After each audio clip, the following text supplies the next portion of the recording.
Rasa senang menyelimuti pembalap Indonesia Mario Aji usai Moto2 Aragon 2024. Bagaimana tidak, dia berhasil finish di zona poin. Balapan yang digelar Minggu sejatinya tidaklah terlalu mudah. Pasalnya dia harus memulai balapan dari starting grid ke-21. Melibas aspal sirkuit Aragon, dia sukses menjadi pembalap ke-15 yang menyentuh garis finish. Hasil ini membuatnya berhak atas 1 poin di klasemen. Mario sumringah dengan hasil positif tersebut. Senyumnya makin lebar saat mengingat bahwa hasil ini datang usai kesulitan-kesulitan yang dia hadapi sebelumnya. Posisi finish Mario sejatinya bisa lebih di atas lagi. Dia mengaku sempat bertarung untuk tempat 10 besar. Namun perjuangannya terpaksa dihentikan oleh masalah ban.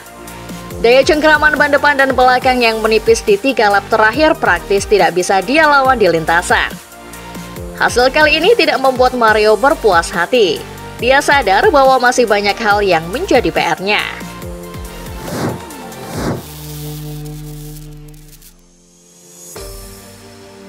Terungkap kondisi Pecco Bagnaia usai insiden parah dengan Alex Marquez pada balapan MotoGP Aragon 2024. Ducati memastikan penonton MotoGP Aragon 2024 sudah bisa tenang karena kondisi Pecco Bagnaia fit dan tidak mengalami patah tulang. Namun Pecco Bagnaia mengalami memar di beberapa bagian tubuhnya dan tetap memerlukan pengobatan ringan.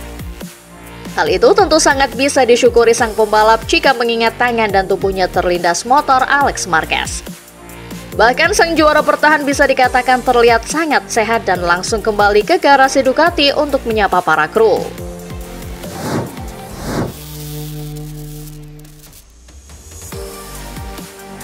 Murid Valentino Rossi, Marco Bezzecchi ikut geram melihat insiden tabrakan antara Francesco Bagnaia dengan Alex Marquez di balapan utama MotoGP Aragon 2024. Dia pun melempar kritikan keras kepada Alex Marquez.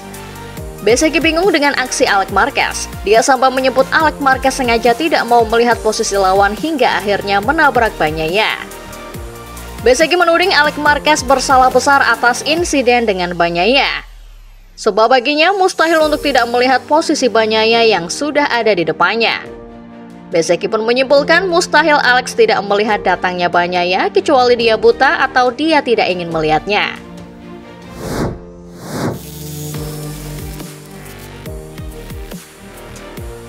Pembalap Aprilia Racing Alex Espargaro pasang badan untuk Alex Marquez soal tabrakan dengan Francesco Bagnaia di MotoGP Aragon 2024. Menurut Alex Espargaro, insiden tabrakan Bagnaia dengan Alex Marquez di balapan utama MotoGP Aragon 2024 merupakan kejadian yang sering terlihat dalam balapan MotoGP. Dia pun memahami semua orang akan punya pandangan berbeda soal insiden itu. Tetapi bagi Alex, insiden seperti itu bukan kesalahan Alex Marquez semata. Sebab ketika pembalap datang menyalip dari luar seperti yang dilakukan Bagnaia, Bagnaia harus memberikan lebih banyak ruang untuk motor yang ada di sisi dalam tikungan. Di kondisi itu juga Alex tidak bisa menghilang begitu saja dan bisa mengerem begitu saja. Bagi Espargaro, ini jadi risiko Bagnaia juga yang memilih menyalip di ruang yang sempit.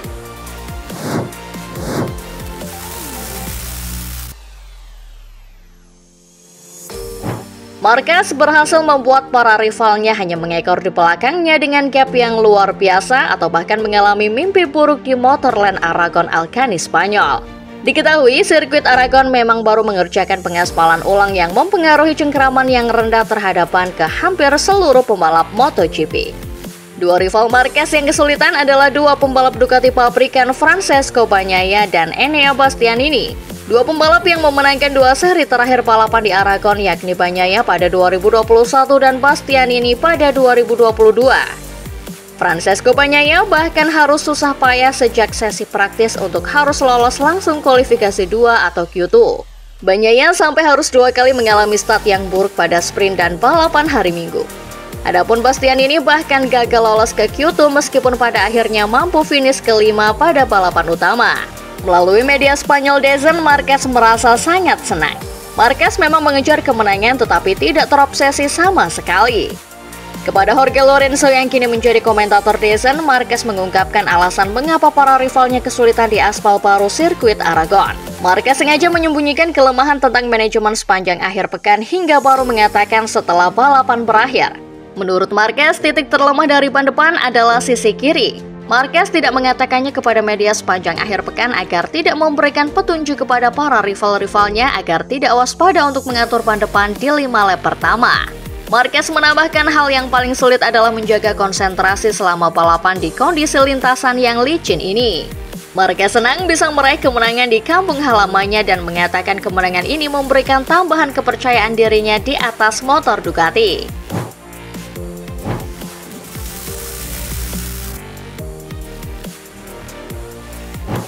Red Bull Rookies Cup 2024 di sirkuit Aragon masih jadi sorotan penggemar balap motor tanah air. Apalagi ada pembalap Indonesia Veda Ega Pratama yang jadi pusat perhatian. Pada race 1 hari Minggu, Veda Ega berhasil finish P7. Sementara saat race 2 hari Minggu, pembalap asal Gunung Kidul itu finish P11. Sayang, Veda Ega tak bisa tampil prima di race 2 yang kala itu wet race alias hujan. Sementara pembalap Asia Tenggara lainnya yakni Hakim Danis dari Malaysia mampu melesat dan juara. Alhasil Hakim Danis berhasil naik 1 peringkat ke-6 di klasemen dengan koleksi 114 poin. Sedangkan Veda Ega Pratama bertahan di peringkat 8 dengan 91 poin. Puncak klasemen masih dipegang Alvaro Carpe dengan perolehan 202 poin. Tak terasa Red Bull Rookies Cup tinggal 1 ronde yaitu Misano.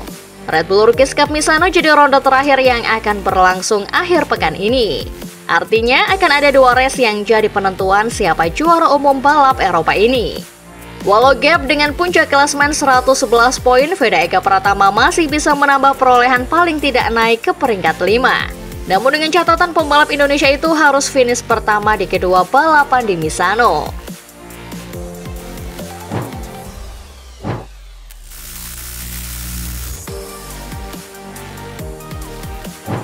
Sudah 25 tahun, tim MotoGP Yamaha dikontrolin Harvis yang akhirnya putuskan pensiun akhir tahun 2024. Sosok penggantinya adalah Paolo Pavesio yang jadi sorotan para fans Yamaha. Kok bisa? Soalnya, pria asal Italia ini bukan orang yang aktif di pedok seperti manajer tim balap lain.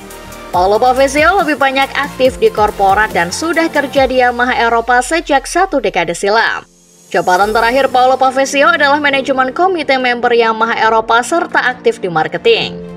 Namun jangan salah, Dean Harvis juga dulunya kerja di marketing, tepatnya di Yamaha Belanda selama 6 tahun. Paolo Pavesio nantinya bakal jadi Managing Director Yamaha Motor Racing, artinya memegang kendali semua aktivitas balap. Mulai dari MotoGP, WTSBK, sampai balapan motor internasional lainnya seperti MXGP.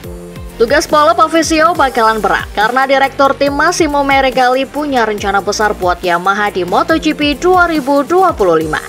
Dimulai dari membantu transisi Pramac yang jadi tim satelit Yamaha setelah dulu pakai motor Ducati. Tidak hanya jadi tim satelit, Pramac juga akan bantu riset data untuk memperbaiki performa Yamaha YCR M1. Skuad pembalapnya Pramac juga gosipnya pembalap senior, yaitu Jack Miller dan Miguel Oliveira. Keduanya kandidat kuat karena berpengalaman naik 2 motor terkencang di MotoGP yaitu Ducati dan KTM. Belum lagi Yamaha di tahun 2025 siapkan pembalap tambahan untuk jadi test rider M1. Selain Cal Crutchlow, Yamaha juga rekrut Augusto Fernandez, pembalap KTM atau gas-gas Tech 3 mulai tahun 2025. Harapannya bisa memberikan input tambahan berdasarkan pengalamannya menggeber KTM RC16.